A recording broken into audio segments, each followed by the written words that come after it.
Hi, I'm Randy Wicker, and I'm sort of doing a role-playing journalistic interview today with someone that I've known for many years, who has just finished a program and has overcome alcoholism. And now, anyway, why don't you tell me who you are and tell me about your experiences in life, like what you've just, how your life has changed in the last few years and where you are now and what your plans are. Gerdowsky. I am an alcoholic, a drug addict, and my drug of choice, I tell people, is more. More of anything. If you said, here's 20 birth controls, I would take them. Yes, I would. I was trying to escape my feelings, the good, the bad, the indifferent. Speak loudly. So first you were on heroin? No, first I grew up in Greenpoint, Brooklyn, and had some Italian friends. One of my best friends, Anthony's, his uncle was like a made man, whatever you want to call it, free cocaine. And I tell people my closest cocaine overdose was on New Year's Eve, 83 going into 84. So you began with cocaine in 83, 84. Yeah. I want to make the history real quick because I really want to get into where you are now. Yeah, cocaine. I did cocaine from 15 to about maybe 24. Wow, and then what? And then I was so sick of that. I was somewhat of a social drinker back then. I didn't drink daily. If I got drunk, hungover, I wouldn't touch it for another couple of weeks. Wise choice. With the cocaine and alcohol, you get, especially with cocaine, severe depression. You crash. And so I tried I was working with somebody and they did heroin. I knew they were doing something. They were trying to keep it hidden from me, but, you know, I knew that he was using a stimulant. And should I plug in the mic? Should I plug in a mic? Can you tell by the bouncing bars? I mean, the sound seems fine. Okay, fine. But what I knew he was using something. I was like, hey, what's the scoop? You know, what are you using? It's heroin. So was this a friend or an employee? No, it was I'm a carpenter mechanic by trade, and we were working. And so he gives me a half a bag of heroin. I snorted it. It made me throw my guts up, and I was like, who the hell would pay $10 to throw up? What are you, crazy? And I never touched it again for another couple of years. And then I did try it again. And the thing with heroin is it helped with depression, because that really helps you to escape your emotions. I mean, completely. Basically, you're numb. You know. No, wait a minute. I've done interviews. Big Head, Obituary for a Junkie was one of my best interviews, and he told me, man, you stick a needle in your arm, and this wave of warmth sweeps over you, and all your worries melt away, and you are in heaven on earth. And actually, I'm absolutely convinced that that is what sticking a needle of heroin in your arms would be like. And for that reason, I never did it, because I knew if I did that, I'd risk spending the rest of my life chasing the needle. Well, basically... Now tell me what's wrong about that. Number one, horseshit. Horseshit, straight up. He's kind of glorifying it in a way. He's minimizing his dysfunctional behavior in a heroin addiction. Yeah, when you shoot it, you do get the pins and needles and the warmth. But I'm trying to go with from a therapeutic aspect of it. It makes you numb. Really? You know, I tell people, all right, the good, bad, the indifferent. If I'm feeling too good, I got a couple of $1,000s in my pocket, I got the nice jewelry, I got the nice clothes, what do? I celebrate. How do I celebrate? Drinking and drugging. If I feel bad, somebody passes away in my family, I don't like feeling that way. I medicate my feelings. Heroin makes you numb. And then you got everything in between. You know? So now we're talking, how about the difference between the heads and the down heads? Because I actually have psychiatric medications that are on the upside. You know what? Prescribed legally. I tell people, drugs and alcohol in any form. Now some people have medical issues. They need medication. But I have prostate medications. I know what you mean. Drugs and alcohol in any form is hitting a brick wall. Basically, it's just the justifications to want to. But what you're saying about you're talking about mixing drugs. I'm talking about any drugs or alcohol. All right. But you're saying alcohol. This is cocaine, right? Yeah. All right, so I don't like this. Basically, this couch is the Titanic. Okay. So I get up, I switch my seat. Now I'm doing heroin. I get up, I switch my seat again because of the misery and the pain and despair. And now I'm drinking alcohol. Well, guess what? You're still on the Titanic. You're still going down. Oh. Because if you have an addictive personality, such as myself, Right, right. I never had a one or nothing in my life. Can you eat one potato chip? Honest and sincere, think about it. I haven't. Well, you know, my addiction How about is to food, but that's a different. food, sex, gambling, shopping, etc., right. etc. Shopping's another one. Now, I met a- We're all addicts in certain ways. Yes, I would agree. I would agree. Okay, so tell me, so you were an alcoholic. Yes. Now, when I met you, you were selling stuff on the street. Yes, a picker. And a picker, and I remember it was cold winter. You always had a red face, and I somehow had the idea that you were a guy with AIDS. And I said, how the hell does he survive? And I knew what you were trying to sell me had to be garbage. That you didn't steal it because no one would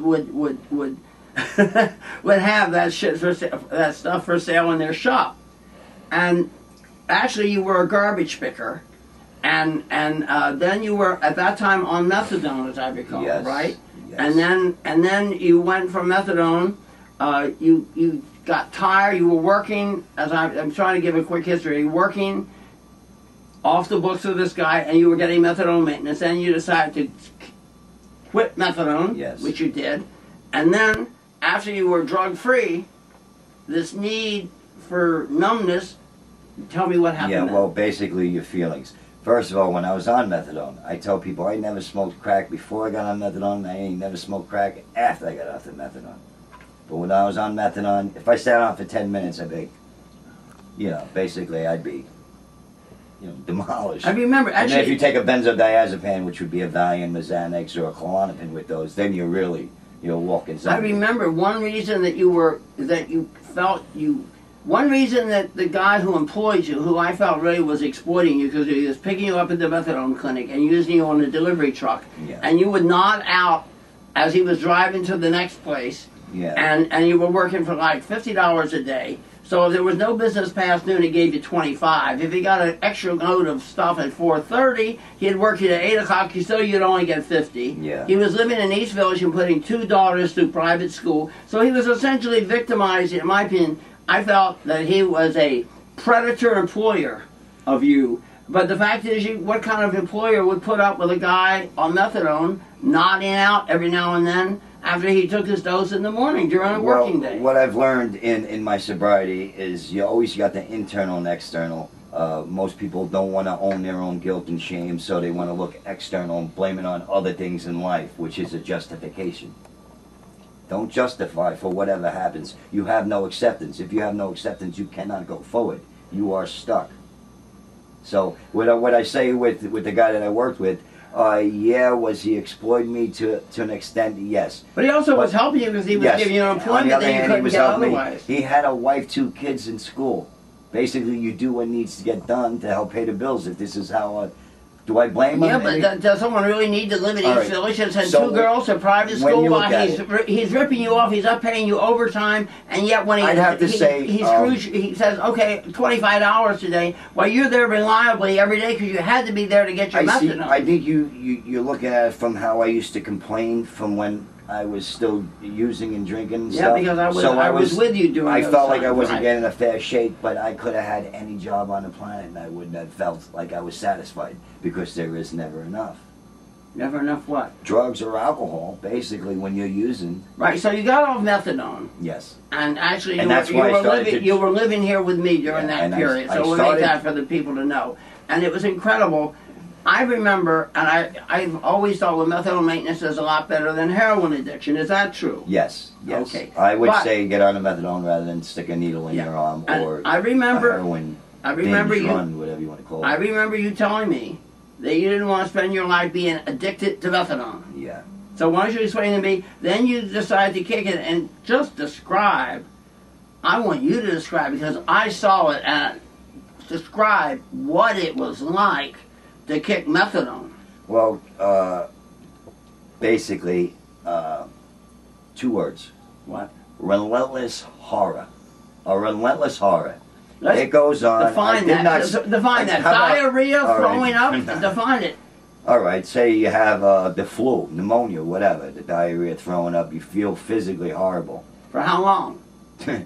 say about 3 weeks, a month, but Right. was worse than that. Now, can anybody force you to stay awake for 90 days? Humanly impossible, you think. But when I detoxed from methadone, I did not sleep for 90 days. Maybe 20 minutes here and there. Really? And Oh, insomnia is the most cursed of tortures. You feel like you're not alive if you have insomnia. How about, if I get 3 hours sleep, I might be up and functioning, but I'm like a zombie walking. See, oh wow. My mind is racing right now. I can go on about 1,000 different things. I want to focus on so what I did to combat. Yeah. How long did it take you totally? We start drinking vodka. I started drinking vodka. Oh, while you were detoxing? Yes. Oh, to get some relief, to try to get some sleep. Oh. Yes, that's how, because I never was a big drinker my whole life. So you 3 years I drank. So you really never got clean? No. Switched my seat, how I said. Switched my seat on the Titanic. Oh, I see. Now you understand. Right. And so then when I realized that you had become an alcoholic, you were living here. Yeah. And I was trying to measure out. I read on the thing you could die. You were using me, telling me that I could die of alcohol withdrawal. No. Now I tell people my methadone detox was a relentless horror. My worst detox was the alcohol. Didn't last nearly as long, but those first 2 days, oh my, yeah. You didn't want to try committing suicide, is that the last time I went into alcohol detox, I had a 5.6 blood alcohol level. Yeah. And I'm drinking about 80 ounces of vodka every day. 80 ounces? Yeah. Before I got up to take a pee, I chugged about 10 ounces of vodka down in one sip, gather. And I never could drink it straight. I always had to mix it, but I would drink it to get the alcohol into my system. Every time I went into detox for the alcohol before, which was about 4 or 5 times, they would give me about 100 milligrams of Librium. This time they only gave me 50. And I looked at them and I was like, but I'm drinking more. And they said, that's all you're getting. And okay, I might be wrong. Menopause. That's what it felt like. Okay, as I recall, maybe I'm wrong. I remember at one point you went down to the pier, took off all your clothes, you swam out to the middle of the Hudson River. Yeah. Isn't that the way you ended up going to the mental ward? Oh, and isn't that where you got your entrance into the program? Yeah, and that was the time swine flu was going around. I was diagnosed positive for swine flu at Beth Israel, and then when they took me over here, it was like a day or two later because I was trying to get money for a prescription and probably a little bit of a swallow or two. And then over there was negative, so I guess whatever they gave me over there probably worked or whatever. Okay, but anyway, you ended up, how did you end up in the river? Jumping in the river. What took you to this program? Yeah, and you know what that is basically? I didn't want to commit suicide. It was a cry for help. I realized that because you left your underwear on. Yeah. And then when the cops came out to ask him, he said, don't put handcuffs on me if I swim to shore. Yeah. I don't like handcuffs. Incredible story. I have that story. You know what? I had some bad experiences with police officers having my money ripped off of me from Knox. You know, you have $375, and when you give you back your number, they give you back your money with an ROR ticket, desk appearance ticket, and basically you have $75. You say, hey, wait a second here. Well, who are they going to believe? The junkie, alcoholic, crackhead, whatever, or the officer, the law-abiding citizen? This feeds into Big Head's big justification. Now, his argument was, it wasn't the addiction, it wasn't the dope that was the problem. It was the law enforcement. It were the laws. It was the narcs that were a real problem. Can I stop you real quick? Yeah. Denial. If you look at the word denial is spelt, don't even know I am lying. Boy. Oh. What a great line. Let's say that again.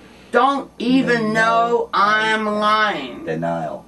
Denial. And denial. Wow, denial that's super. Yeah. Denial plays a role in addiction. It keeps you, it wants you. Your addiction basically wants you, the end results, because it's a progressive illness, is death. Okay. But it wants you to suffer. I tell people, I died 1,000 times. I just refused to lay down. You know, when you have somebody tap you on the corner, now can you imagine this? It's February. It's about 17 degrees out. Yeah. There's snow and ice on the ground. Someone comes up to you and they tap you on the corner on your shoulder and you go like this. And they go, you realize you've been standing on this corner for 2.5 hours? Really? 17 degrees? 17 degrees. It took me 2.5 hours to try to cross the street because I was on methadone and Xanax. Just completely, and every time I looked up, the light was red. And then I would wait for the light and just go off into a nod. Wow. Okay, now I want to move the story along. So I'm totally convinced that you were really in bad shape. Oh, I was. So you ended up going to this program. Now I'm gonna So as I saw this program, Yeah. and correct me if I'm wrong on this, it was a very strictly religious program run by, I guess you would say, born-again Christians, and it was a very strict program. Maybe you should describe the program, because I know I look at it. This is what I say now. Okay. The program is called Hogar Crea International. It was formed in St. Just, Puerto Rico. They have them in every county in Puerto Rico. They have them in Guatemala, Venezuela, Panama, Colombia, Dominican Republic, Florida, Delaware, Pennsylvania, New Jersey, Connecticut, and Massachusetts. Wow. Now the program is a very, very, very good program. The problem with the program is the people that come to the program, dysfunctional. Basically, you take a normal human being. Right. They're dysfunctional, personalities, etc. Now when you take an alcoholic or drug addict, they're extremely dysfunctional. You ever hear the expression, when you start abusing drugs or alcohol, you stop growing mentally? This is true. Oh, so the earlier they start. Yeah. Okay, now the question, so... All right, supposedly, you know... But, okay, but this is a question, this is a question. I'm going to recall what you told me about this program. All right. As I recall, there were, I don't know, 12 people or 18 people? Yeah, in the beginning. In the beginning, and how many, what was the I was there for 11 months. What was the breakdown? We'll start at the beginning. When you began the program, as I recall, it was like mostly, almost, like, tell me how many Hispanics and how many blacks and how many Latino Caucasians. program, maybe 2 blacks, 2 white guys, me, and my... and how many Latinos? Probably, I'm going to guess and say 15, 16. 15 or 16, 2 blacks and 2 Caucasians. Yes. And okay, so you're all dormitoried in one big room.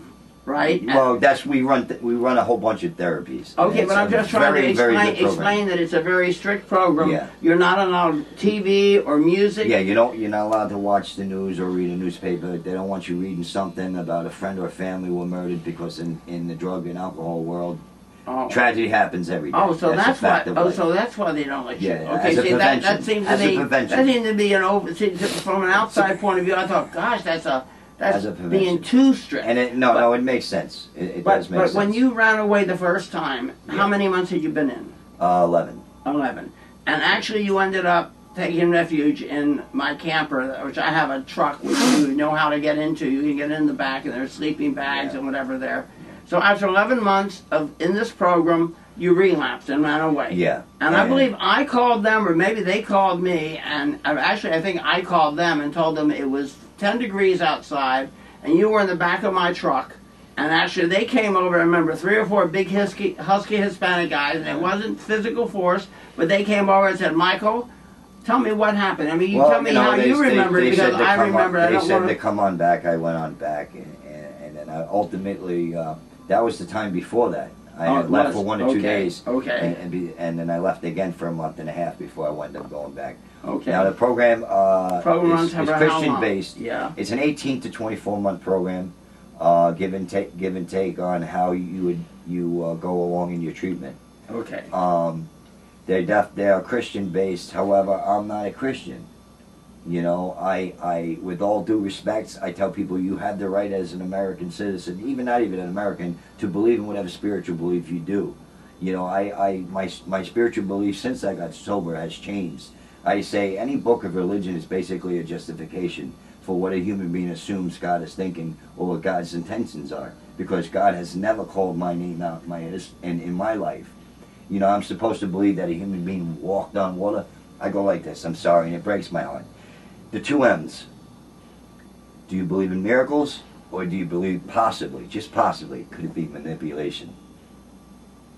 Miracles or manipulation? The 2 M's. Oh. Now you look at the people who wrote the book. We don't have to get into a long discussion of religion. Anyway, that's the way I look at it. So the whole thing is basically it's all about this. The whole thing is that once you're in the program, because I remember they taught certain things there regarding certain. They want you. They have people. spiritual. I say they were very anti-homosexual, among other things, and you had a gay friend who had. Yeah, you know what? I have, and also when I'm on sales and we sell our products to pay our own bills in the program, I have these spiritual people that come up to me, and I ask them this question, and I love to throw it at them. I say, how do you feel about gay marriage? And they're like, rah, rah, rah, rah. And I say, excuse me, would you agree that there's a lot of hate in the world? And they say, yes. I say, so 2 human beings love each other, and you have a problem with that? Why? My goodness, why? You're the kind of people we need. You know what? Because Equal rights. You've learned, but you have learned. You know, my experience with hate is, I was reading an article in the Rockaway about Rockaways. The white yuppies were going down to help the black homeless people, and some people were saying, I never had such a positive attitude towards white people. They've never come in here and they've never done anything for me before except sort of like ignore me or treat me badly. And then other people took offense, saying now they're coming down with their iPods and they're taking pictures of us like we're animals in a zoo. But what I'm saying is that it's easy to hate what you don't understand. Exactly. And I say to keep an open mind. And listen, I've been guilty of this in my life, being ignorant. Right. Hello. Right. We're all flawed human beings. If you look throughout history, and I love to watch the History Channel, Right. when you have separation, you have conflict. We don't look the same. We don't speak the same language. We don't Right. share the same spiritual belief, gender, etc., etc., etc. It's been that way since the beginning of time. And the Separation. I tell people I separate myself from no one, but in the end, I stand alone. Right. Yes. And in the end, we're all in our own group, and in every group there are. In other words, my analysis of New York City, the miracle of America, and the miracle of New York City are these people. Like out in Chicago, the blacks live in one area, the whites in the other. They don't really intermingle. In New York City, the blacks, the Hispanics, the Muslims, the Chinese, everyone piles into a subway train and somehow is forced to interact with one another, and that is what makes people realize. Is it easy? No, but it is beautiful. That these people, these other people that look different than them and have different religions and different life, whatever they are, that they're just human beings that are different from them.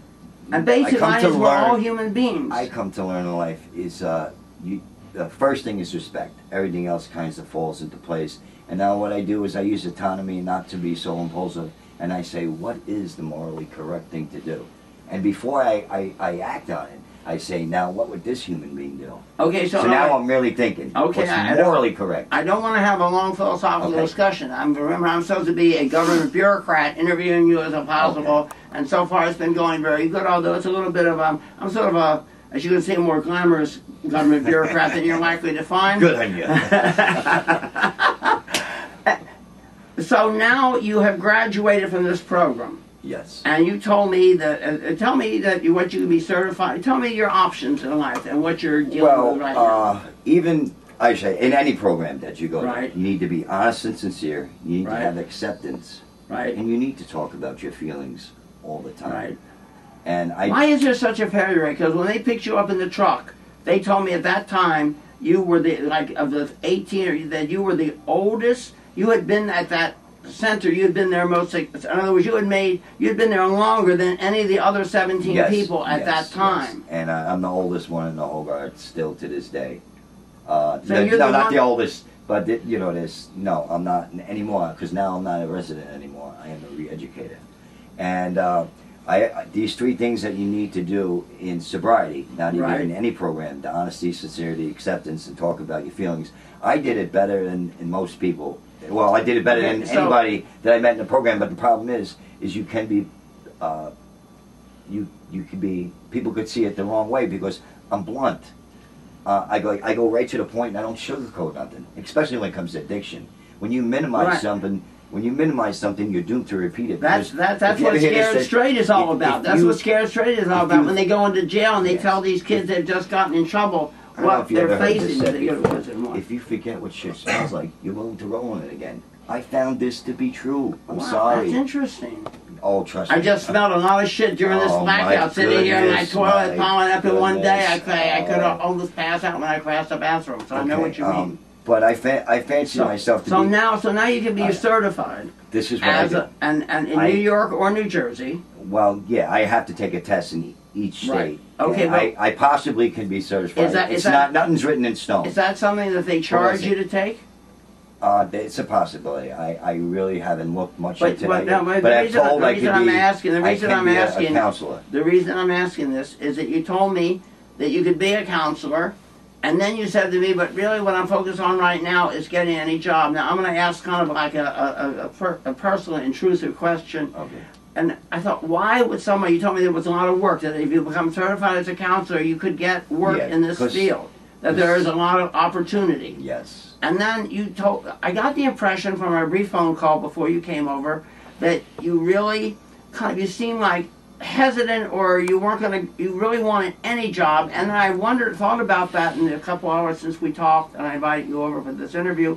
And I thought, well, maybe being a counselor to addicts, there'd be a constant temptation of hearing about, in other words, the living in this environment of addiction might tempt you to lose your own sobriety. Is this one? This is only a theoretical question. In fact, that would actually keep me more sober, because it would keep me green, and I could identify more. What's green? Green meaning you could identify more with the people who are still going through the misery and despair. I see. I can remember, because I hold on to my misery and despair and agony, because that's what keeps me sober. Because if I forget those things, well, then why don't you become certified and get a good job? When you asked me the question and you said I hesitate, I say people have this extravagant work plans, right? I say you got to be careful of this thing called hope. Your hope is grown so strong like an oak tree. Please let me finish. Like an oak tree. And then when it doesn't happen, you chop down timber, right? And it doesn't happen. So now, where's your self-esteem? It's back in the gutter.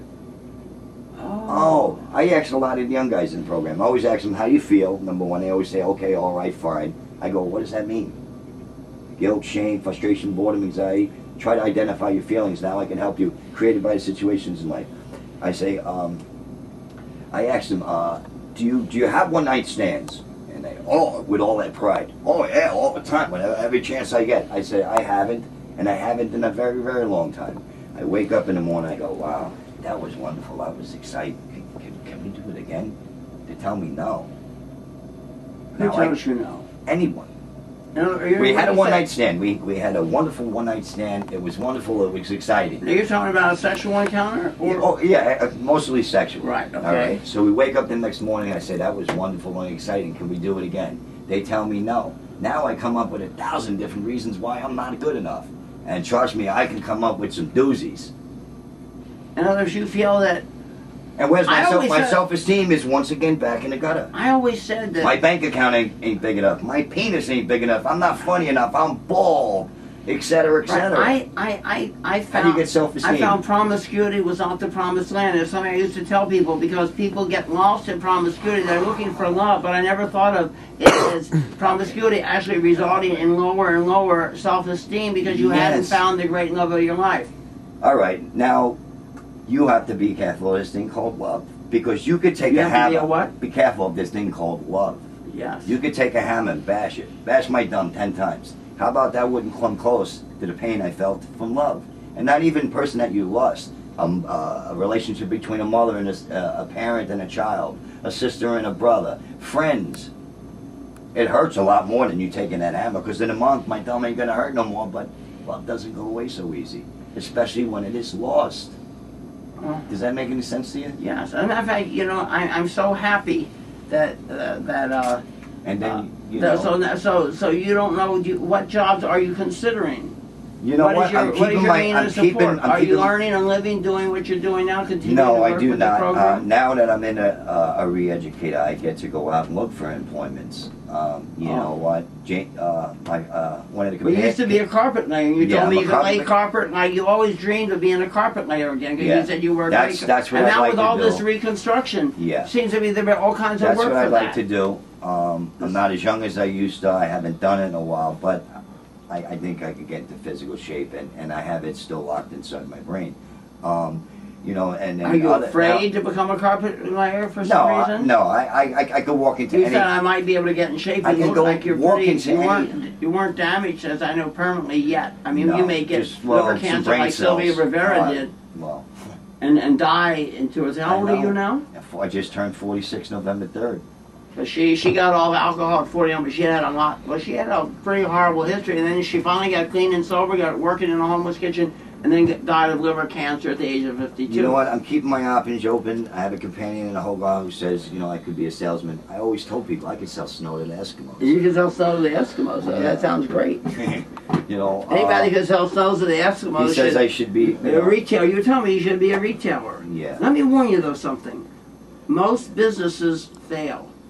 So what you're talking about trying something, you know, I think it's the most interesting you said that we all have dreams. I wanted to come to New York and make $1 million by the time I was 27 and retire. And I came to New York and retired at the age of 65, only halfway to becoming a millionaire. Now, a lot of guys in the program. that was like 40 years later, too late. A lot of people, they get clean and sober, and they want to go on the welfare. Well, I'm in the welfare's office because it was kind of like mandatory to go there. Right. I look to the left.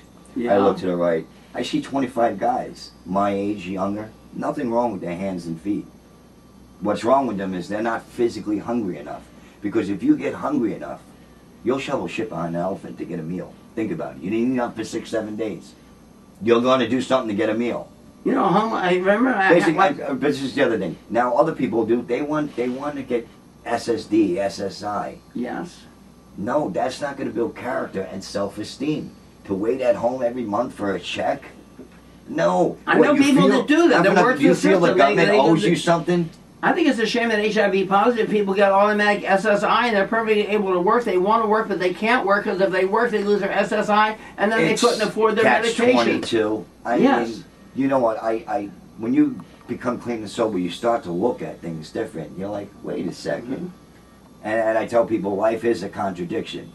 Pay attention. You'll see lots of contradictions. Okay, you know, you park your car on a driveway, but you drive your car on a parkway. Right. So, you know, now I want you to tell the name of this program. It's called Hogar Crea, H-O-G-A-R. Spell it slowly. Hogar Crea. It's H-O-G-A-R. Hogar is a Latin word, and Crea, C-R-E-A, stands for the Center for Re-Education of Addicts. And basically what they teach you is what your parents teach you as a child. You just got to relearn it.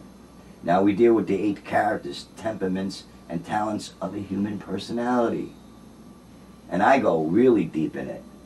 Now, you know, I get deep in it. And a lot of guys, they say, oh, Gerdowsky's an extremist, or Gerdowsky, well, I'm an extremist. Guess what? Life is extreme, especially my drug and alcohol addiction. You know, Michael, I remember there was another addict I knew who ran away. His obese brother weighed 400 pounds, took him in, and he stole $1,500. He stole $1,500. Addiction. $1,500 of the money that his older brother had, and ran away. And actually arranged a confrontation. And the brother came here and asked him, "Why did you steal the money?"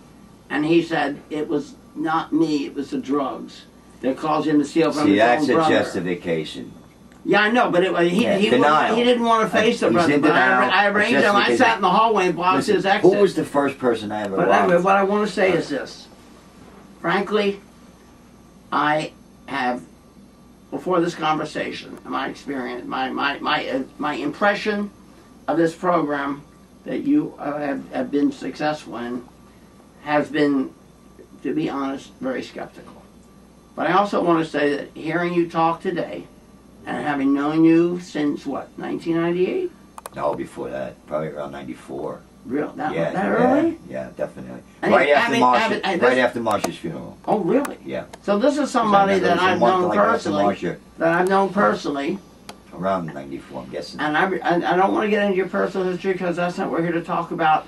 But I remember one story you told me about having a father that was extremely strict, and while you had that extremely strict father, you made straight A's in school. Yeah, well, I've been through some traumatic experiences. Yeah, I know that. We don't need to get into the personal story. But the whole thing is that I want to say that as a homosexual who was very skeptical of, what I said to Timmy was, better to be a born-again Christian than to be a drug addict. Even if it takes out whatever it takes to get you out of addiction. And I'm really thrilled now that you explained to me that when it comes to certain beliefs that, you know, I had the feeling with this program you were in that there wasn't that freedom of religious beliefs, because I couldn't believe that you would, having known gay people so well, you had an uncle who like sort of took care of you, even if you had to throw a $20 bill out the window to you and wouldn't let you in the building from upstairs. Yeah. And things like that. I tell people the first person I robbed from in my addiction was my mother, because I knew she wasn't going to call the cops. That's what every addict says. First you steal from your friends because Yeah, he has caught, this would be and then true. you steal from friends of friends. I'm going to Honest invite you and up to sincere. their I'm apartment good. for... And I, you know, where was I going with this? I just want to know, I want to wind this up because I want to get on to other things. Okay. So I just, I want to say that as someone who has... I'm getting a phone call. Don't worry. Anyway, I want to end it up right now. Delay the phone call minute. I want to say that hearing Michael's story and this All right. interview today All right, hold on. really changes my opinion. Yeah, James. Yeah, James, could I call you back later? I'm in an interview, brother. All right. All right. All right. I'll call you before I get to the Hogar.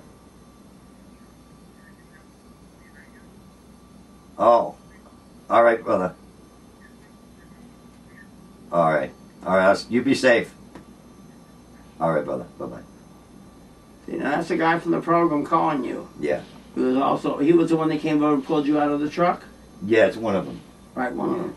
So I just want to say that the fact that you've come to this point, and I've never known you to speak so intelligently and to be so together.